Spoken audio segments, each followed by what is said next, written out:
Hi, நான் Lakshara. Welcome to my kitchen. இன்றைக்கி நம்ம என்ன பார்க்க போகிறோம்னா இட்லி பொடி. என்னோடய மெத்தடில் சிம்பிளாக எப்படி செய்யலான்னு பார்க்கலாம் வாங்க. இப்போ நான் எடுத்திருக்கிற பொருட்களை எல்லாமே ஒரு டம்ளர் அளவாக வச்சு நான் எடுத்திருக்கேன். நீங்களும் ஒரு கப்பையோ டம்ளரையோ அளவாக வச்சு எடுத்துக்கோங்க.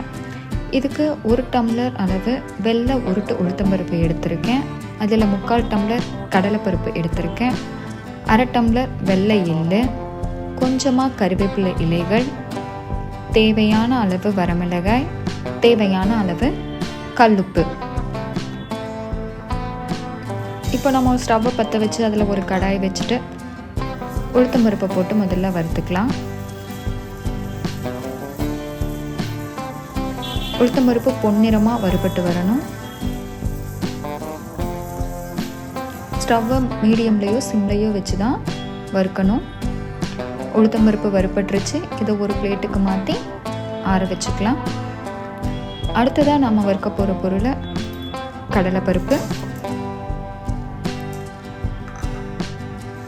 இதையும் பொன்னிறமாக வறுத்து எடுத்துக்கணும். வறுக்கும்போது கருகிடக்கூடாது. கருகினா பொடியோட டேஸ்ட்டு மாறிடும்.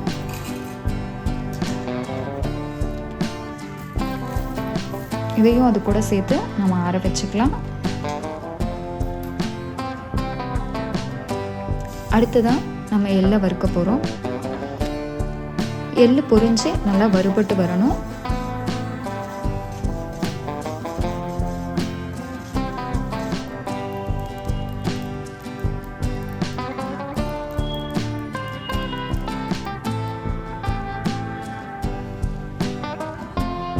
எள்ளு வறுபட்டுருச்சு. இதையும் அது கூடவே சேர்த்து நம்ம ஆற வச்சுக்கலாம்.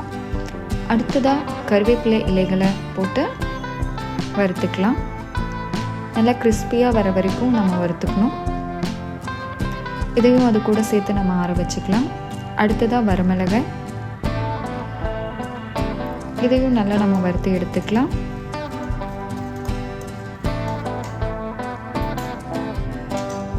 இதையும் நம்ம அது கூடவே சேர்த்து ஆற வச்சுக்கலாம்.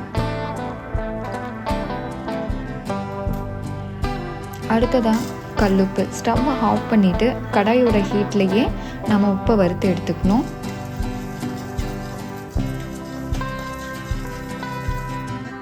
உப்பு வறுபட்டுருச்சு. இப்போ உப்பையும் அது கூட சேர்த்து ஆற வச்சுக்கலாம். நம்ம வறுத்த எல்லா பொருட்களையும் ஆற வச்சு எடுத்துக்கணும். இப்போ ஒரு மிக்ஸி ஜாரில் முதல்ல வரமிளகாயும் கறிவேப்பிலை இலைகளையும் போட்டு நம்ம அரைச்சிக்கணும்.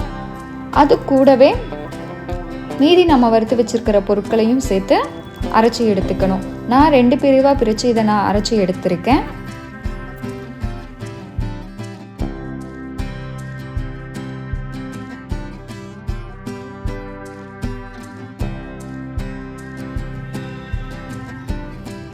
அரைச்ச பொடியை ஒரு குண்டாவில் மாற்றி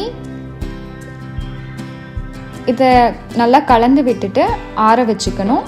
ஆறினதுக்கப்புறமா இதை நம்ம ஒரு பாக்ஸில் ஸ்டோர் பண்ணி வச்சுக்கலாம். நமக்கு தேவையான இட்லி பொடி ரெடி ஆகிடுச்சு.